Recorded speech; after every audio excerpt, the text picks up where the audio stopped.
it's a toxic thing that people are doing. It's this looking for people that are bad and looking for things that are wrong, looking for wrong speak. It's very toxic. It's toxic for the people that are doing it. It's toxic for the people that are receiving it. It's not a way that human beings would ever communicate in one-on-one. I mean, I try to communicate with people the same way online as I would if they were right in front of me. I don't always succeed. Joe Rogan just did something so wild. It's got all of woke Hollywood pissed. This time, it's bigger than a podcast rant. It's a full-blown assault on the woke machine that's controlling everything, from the movies you watch to the conversations you're allowed to have. And the crazy part? He might just take it all down. So, what exactly did Joe Rogan do?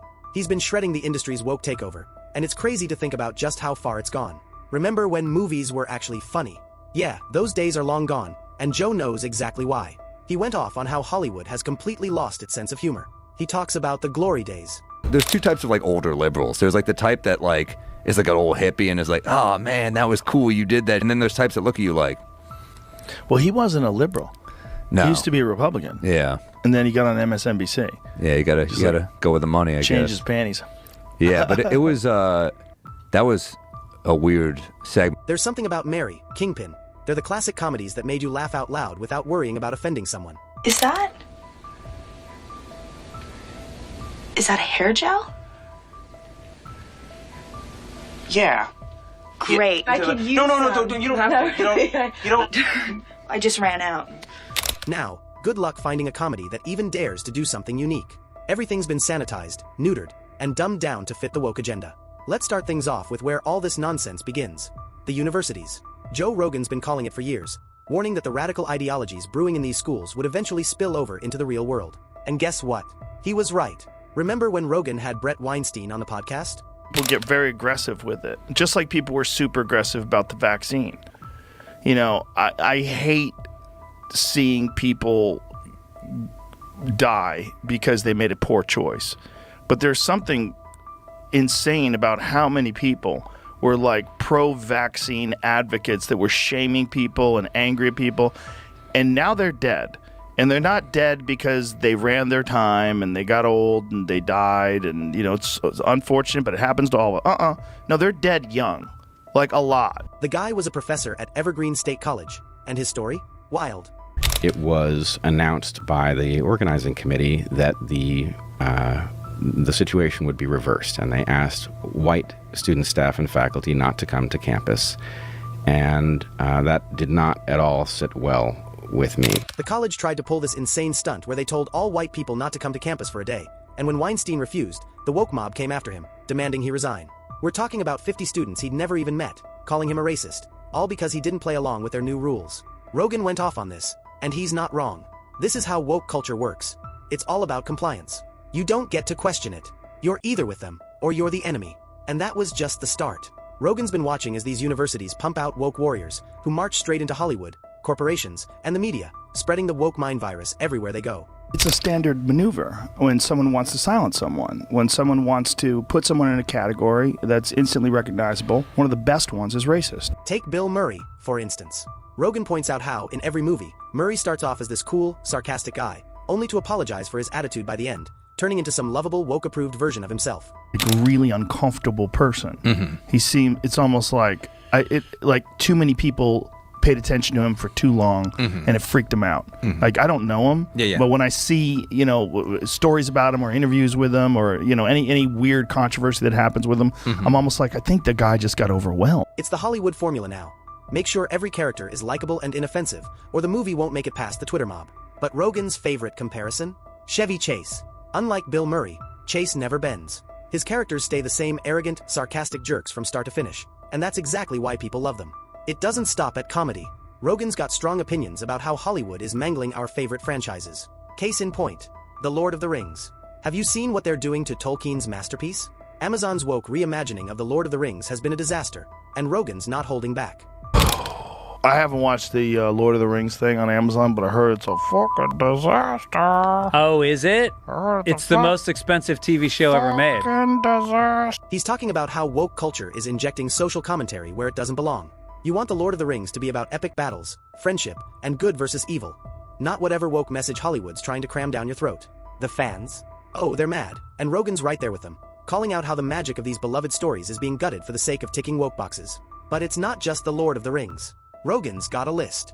Look at Star Wars, another iconic franchise getting dragged through the mud. Hollywood's so obsessed with woke pandering that they're sacrificing the storytelling that made these films great in the first place. Now, if you thought it was just Hollywood, Rogan's been shining a light on what's happening in schools. And it's even crazier than you think. He's been warning that schools are no longer just places for learning. They've become woke battlegrounds. Take this. Rogan shared a story about how schools are letting kids identify as animals. You heard that right. Animals. There are students running around dressed as cats, and teachers are encouraging it. One kid even hissed at another because they thought their tail was pulled, and instead of shutting it down, the schools are indulging this nonsense. Rogan's reaction? This is indulgent. It's crazy. Goes into the litter room or to the girls' room and urinates or whatever. I don't know if she poops in it. That's pretty gross. You know what I mean? Like, if you could teach your cat, by the way, here's the thing. If you could teach your cat to use the toilet, you would. Mm-hmm. Okay? Yeah. Like, you don't want a box of piss in your house. It's the worst. I've had cats my whole life. It's the worst thing about having cats. You got to clean that box of piss every day. Yeah. And he's absolutely right.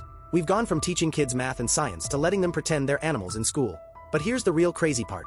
Schools are now hiding things from parents. Rogan and Bridget Fedesi dug into this during one episode, talking about how some schools won't even tell parents if their kid decides to change their gender identity. That's generally something that's a huge red flag. It's a huge red flag. And you have activists who are teachers. That's a fact. Yeah. That's a fact. A lot of the teachers are teachers specifically because they want to be able to influence young kids. That's a fact. You've got kids as young as 12 making life-altering decisions, and the schools are keeping it a secret from their own parents. How is this happening? Rogan points out how these activist teachers are using their classrooms to push their ideologies, and it's all flying under the radar. Rogan's not just blowing smoke either. He's got real stories to back this up. He talked about how one of his friend's sons came home from school with the wildest story. This kid is in 7th grade, and his school is all in on the woke agenda. We're talking kids walking around in furries, kids with multicolored hair everywhere, and nobody can say anything about it. But the best part, Rogan's friend's kid is coming out the other side, completely rejecting it. The cultural agreement we have about like how we view, or this is what the push is, or what this idea of the compliance, forced compliance into this ideology. You have to accept what we view now as sex and gender. He's become one of the most conservative kids in his class because he's just so fed up with the insanity. Rogan pointed out how a lot of kids, especially those who are into sports or who value hard work, are done with woke culture. They see it for what it is, a distraction, an excuse, and, in some cases, just plain nonsense. But what really separates Rogan from the rest is his stance on cancel culture. The man is uncancelable. Piss people off? I mean, you're gonna always have people, you're gonna have more people upset with you, and there's more righteous indignation, I think, than I've ever seen in comedy. I've had more people furious at me for what are clearly jokes. He's made it clear he's not going to bend, he's not going to apologize, and he's certainly not going to play by Hollywood's rules. And this, guys, is why the woke mob despises him. Rogan's faced smear campaigns, online harassment, you name it, but he's still standing. And his audience, it's only growing. Millions of people tune in to hear him take on the woke establishment, and they see him as the voice of reason in an increasingly polarized world. His fearlessness has put him at odds with woke warriors like SJW who are constantly trying to get him canceled. But here's the thing, Rogan's built something that's bigger than Hollywood, bigger than the mainstream media. He's created a platform that's too big to fail.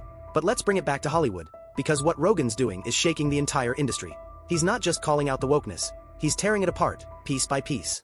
Whether it's the destruction of comedy, the butchering of iconic franchises, or the infiltration of woke ideology into schools, Rogan's relentless in his mission to expose the truth, and Hollywood is reeling. Categories conservative, like ruthless, nasty, mean, a person who's not kind, you're not a person who's caring about other people. You're a conservative. You're a mean bully, mean, mad white man. They don't know how to handle him because Rogan's untouchable. He's not one of them. He doesn't need their approval, their awards, or their validation. In fact, it's the opposite. He's thriving outside their system. And that's exactly what makes him so dangerous to the woke agenda. And we can't talk about Joe Rogan without getting into his thoughts on gender politics. Rogan's been one of the few public figures willing to take on the insanity surrounding gender identity and the woke ideologies that come with it. He's talked about how schools are pushing kids towards gender transitions without any real guidance, and he's criticized laws that compel people to use specific pronouns.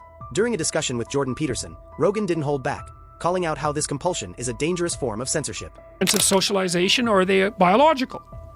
And the answer to that is tricky because how much something is social and how much it is biological actually depends on the social circumstances. Yeah, it's not just about being polite. It's about forcing people to conform to a specific worldview, whether they agree with it or not. Rogan has also shown how this issue is particularly dangerous for kids. People getting canceled.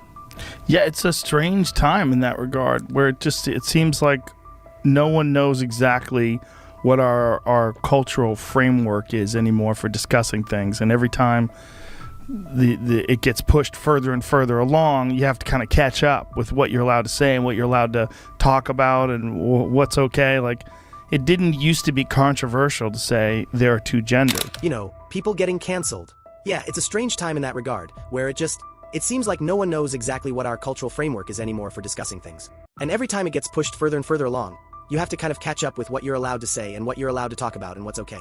Like, it didn't used to be controversial to say there are two genders. We're not just talking about adults making decisions about their identity. We're talking about schools encouraging children to transition without fully understanding the long-term consequences. It's insane, Rogan says. These are kids. So, where does Rogan go from here? Well, the way things are going, it looks like Joe Rogan isn't stopping anytime soon. He's got Hollywood on the ropes, he's exposing the insanity in schools, and he's pulling back the curtain on woke culture's stranglehold on free speech. Rogan is on a mission, and the crazy part? He's doing it on his terms.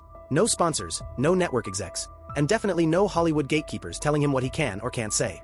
Joe Rogan is in control, and that's what makes him so dangerous to woke culture. So, what do you think? Is Joe Rogan the guy to take down woke Hollywood, or is this just the beginning of the battle? Let us know in the comments, and don't forget to hit that like and subscribe button for more content.